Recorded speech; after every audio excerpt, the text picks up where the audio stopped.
Oh, hi there. Thanks for showing up for your learning. In this video, I'm going to show you how to use Desmos, not only to supercharge your learning in MCR3U, but actually going forward in your math learning journey. As well, I'm going to show you how to use Desmos as a communication tool to help you communicate your mathematical thinking really clearly with me or other people online going forward. So first of all, I've got a fresh window of Desmos here. Here's the address, desmos.com/calculator. And what we can do is, let's say we meet a function and we want to see this function, okay? So I always encourage you to visualize the things that you're seeing.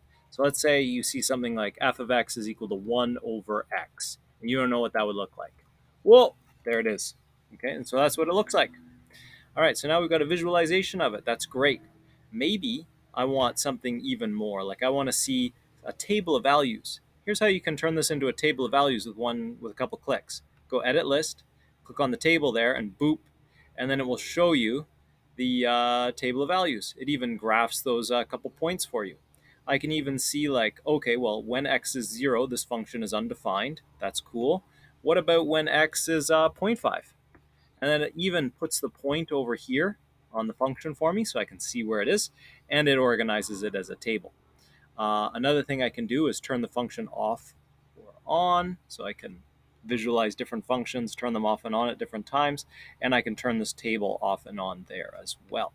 Okay, so let's say I want to visualize g of x, and that's the quadratic function. Well, if I write g of x is equal to x, I'll get the linear function.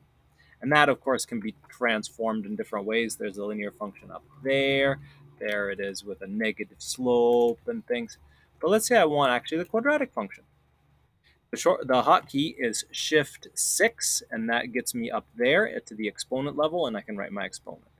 And then I can translate that around, that I can change this to vertex form of a parabola. Some of you may remember vertex form of a parabola, and we'll see that that moves it around. I can change the stretch factor as well, say -3, and I can click and drag and see the parts that I want to see. Or, this is important, I can go into the graph settings over there and do things like change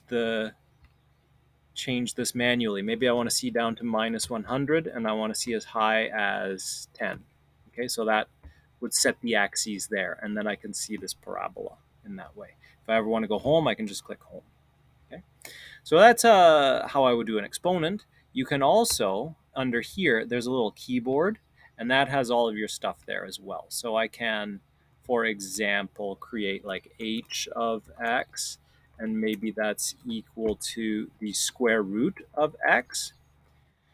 But going into the keyboard every time to write the square root of x is not my favorite. So what I can also do is just use the hotkey SQRT, and it gives you square root, SQRT, and then there's the square root of x.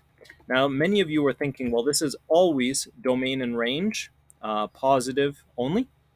This is not true. Okay, so here, definitely take things that you're looking at in class, throw them into Desmos so I can visualize it. Here, the domain is absolutely x is greater than or equal to 0, and the range is y is greater than or equal to 0, but that's not always the case. Watch. Now the range is y is less than or equal to 0. Oh, now the range is y is less than or equal to 6. Okay, and the domain was still x is 0 or greater than 0, but I can even change that. There we go. And then maybe I put this in brackets and I say -5. Okay, now the domain starts at -5 and goes in the negative x direction. So now x would be less than or equal to 5 for the domain. Okay, so you'll see all those things changing. One other thing that I wanted to show you the hotkey for in here is if I want like a less than or equal to, in Desmos, you just write something like x is less than or equal to. You write less than, then you write equal to, and it puts it all into one thing. So that's nice. And so you could say x is less than or equal to 5. I could put that into curly brackets. And then let's say I want to share an expression like this, or I want to say submit my work like square root of 0 minus 1. Oh, it turns out that's undefined. Let's say I want to share that with my teacher. I would suggest screenshotting right from Desmos as a communication tool. I can do it like this. Just grab the screen snip, and share that by pasting that as an image into my work. Maybe paste it into a Google Doc and then share as a PDF. That would be fantastic. Really tidy. Okay, because we definitely want to be able to distinguish between what I wrote there and the square root of 0. And then if I move over and do minus 1, these two are different.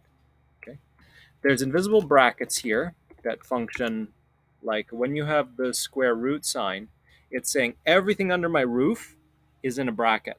You need to do that first and then take the square root of the result. So there's invisible brackets there that we don't show. Okay, over here you'll see in this one there's no brackets, so we actually take the square root of 0 and then subtract 1 from the result. All right, cool. Now, one more tip for visualizing things in Desmos. Let's say I want to see what happens if that number isn't 5. What happens if it's like just like I want to see a lot of different numbers at one time? I can put it in as a variable. A, B, C work very well. R doesn't work well. X and Y don't work well as variables. So choose A, B, or C. Okay, or A, K, C, and D we're going to get to real soon. Okay, so I put that in as A, and then it says like instead of saying plus 6, let's say plus C. Okay, let's actually change that to a B, or sorry, a D, and let's add those sliders. All right, so I've added some sliders there. Now I can see what happens when D changes.